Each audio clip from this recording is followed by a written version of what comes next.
Okay guys, what is up? So today's video is going to be a little bit of a shorter one, but it's still going to be really cool and I hope you guys dig it. So today we're going to look at split toning. Now split toning is more of a Lightroom term, but I'm going to show you guys how to do split toning in Photoshop, which I think is the most powerful split toning tool in the entire Adobe arsenal. So today I'm going to show you guys how to do that Lightroom split toning, but in Photoshop with way more control.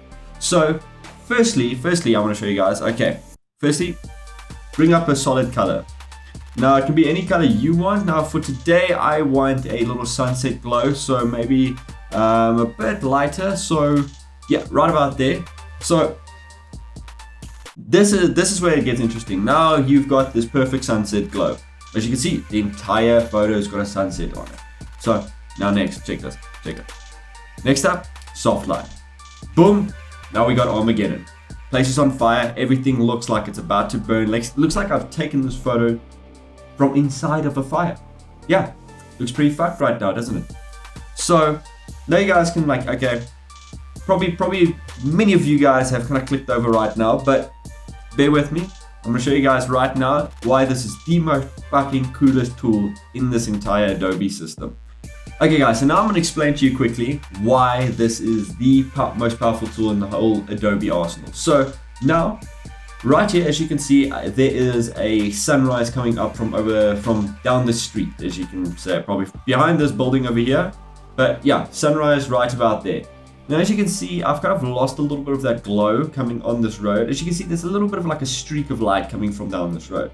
But it looks very plain, it looks very bright, it looks pure white. It doesn't almost look like there's any sunset happening, or sunrise, sorry. So to me, it's like, as you can see, like on this wall here, and I lost the detail here because I tried to bring back color to these buildings, bring a little bit of blues back. So I lost the detail here. As you can see right there where the sun is hitting really hard, you see this golden glow coming there, this like beautiful sunrise glow. And on the corner of the wall here, and a little bit over there, and as you can see on the wall over here, but not on the street. So it's kind of not giving me that depth feel. It just makes you feel like this is a little bit of a worn through street. So now I'm going to show you guys why this is the most fucking powerful tool in the entire Adobe arsenal. So let's reactivate this layer. Now you see around here where this lock is, just there where that lock is on the background layer. Click above it, double click. So when you press double click, you'll see layer styles come up. Now I'm just going to bring this over here so I can see better. Now I'm going to focus hard on this area here.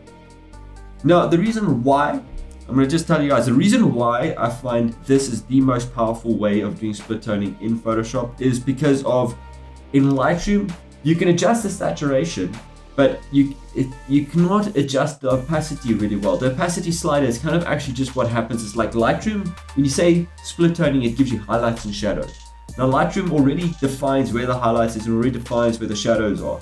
Whereas over here, you can pretty much gauge exactly where you want the luma zone to be, which is kind of the between the highlights and the shadows and the midtones. Those are your luma zones.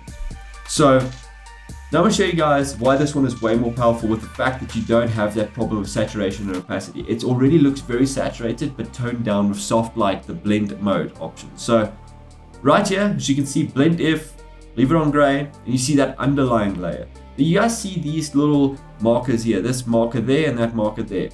Now we're going to use those to kind of create this really powerful split toning effect.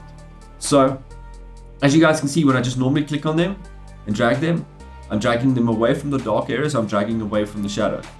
As you guys can see, it looks very harsh. The transitions don't look soft, but I'm going to show you guys how to soften these transitions now. And it's not going to be done with any masks or anything. It's going to be done right here with the blend if tool.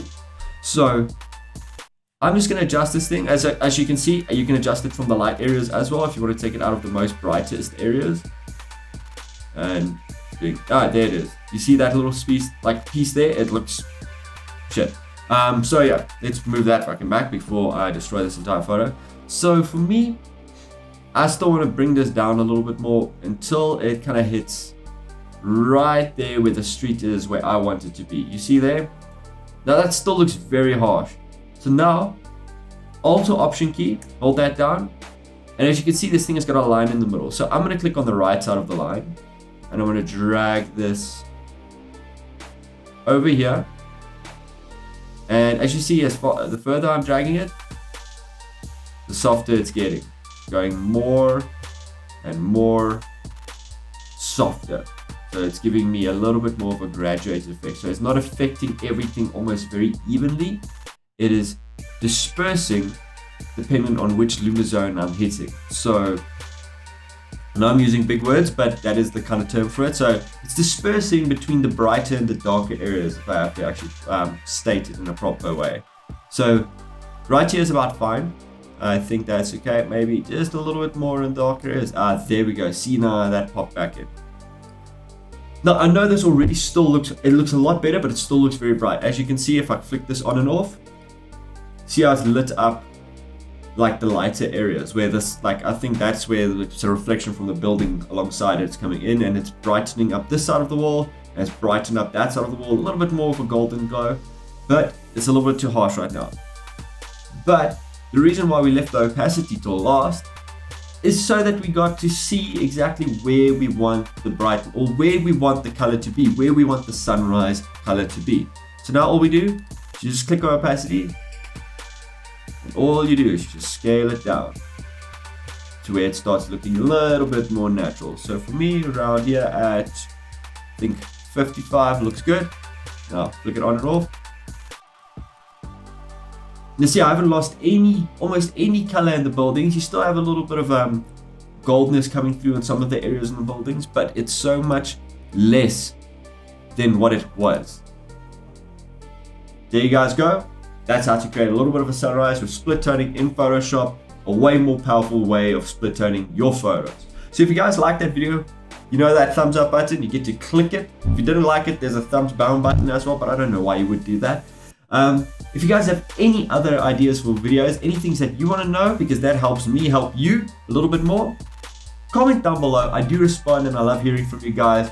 And also guys, if you want to check out more of these type of videos, I've done video, Lightroom, check down below for the links below. And also you get to see me running around taking these photos as well. I do sometimes show you when I'm taking these photos. So yeah, also check out the Patreon site link down below where you guys can help me and support me in my further adventures and further stuff. And also I go way more in depth for you guys, and I'm there at your beck and call when you comment. So if you guys have any questions, you can leave it in my Patreon site and I will get back to you.